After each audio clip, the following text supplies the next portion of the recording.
talk to you, and you are the perfect person to break down what we're seeing today. The first hurricane of the 2024 Atlantic season is expected to make landfall. So, what do we need to know?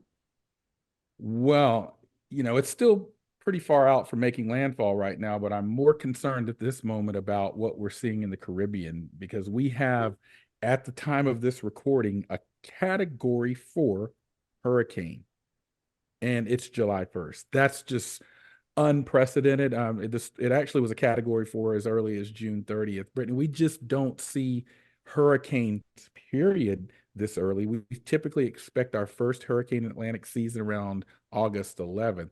And to have one that's a major hurricane, category 3 or higher, it's just unbelievable. What's also unbelievable is that this storm formed where it did. Typically in late June and early July, these storms are forming more in the Gulf of Mexico or down near the Bay of Campeche.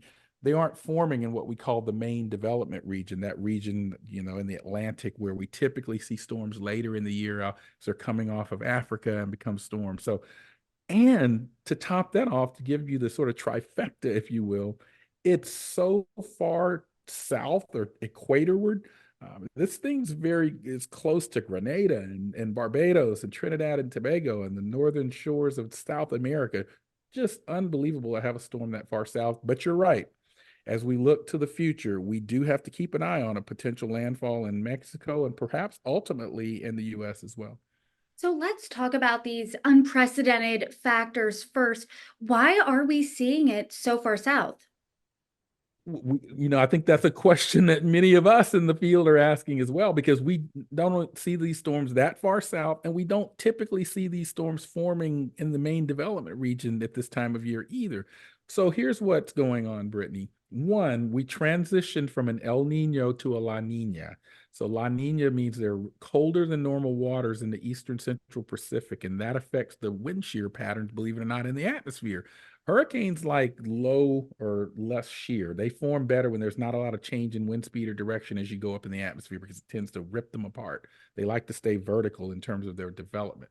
So unusually favorable shear conditions are present right now in that part of the Atlantic. Typically, a storm that would form at that time of year there would be ripped apart. So probably the El Nino is having something to do with it. But here's the big factor as well, and this is going to be a problem all summer long. The water temperatures are extremely hot. They're warm. Hurricanes night need warm waters.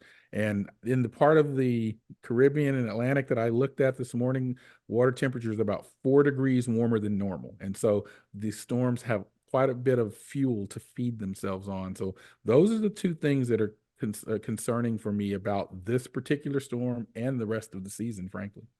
We've seen this hurricane flip flop between a category 3, category 4.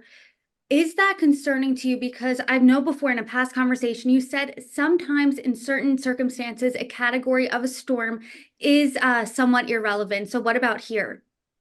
Well, what's really important to note about Beryl in this particular cycle is it was a category 4 storm on Sunday, and then overnight it went through something called an eye wall replacement cycle. Now, that's a geeky meteorology term, which means that the original eye wall of the storm is replaced by a larger eye wall. Now, what typically happens in those eye wall replacement cycles is the storm might weaken just a little bit, but the downside is it gets larger. The dangerous part of the storm broadens in size. And so that's why right now, as the storm's moving through the Eastern Caribbean, I'm really concerned about some of those islands. I'm all concerned about Jamaica, which may be in the direct path or just in the dirty side of the eye, as we call it.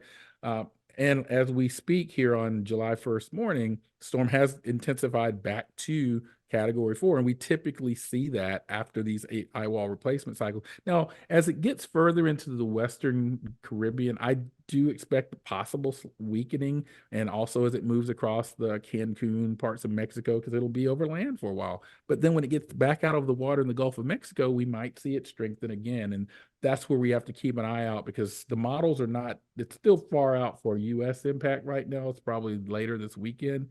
but or if there is an impact in the US. But right now there's model variants. Some models have it going into Mexico, some have it coming in near the Mexico-US border, near say Corpus Christi or so, and then others, are still uncertain. So it's too early here on July 1st to have an exact call on where ultimately makes landfall, whether in Mexico or in US, but it's certainly the US Gulf Coast, particularly Texas, is in play, and people need to be paying attention.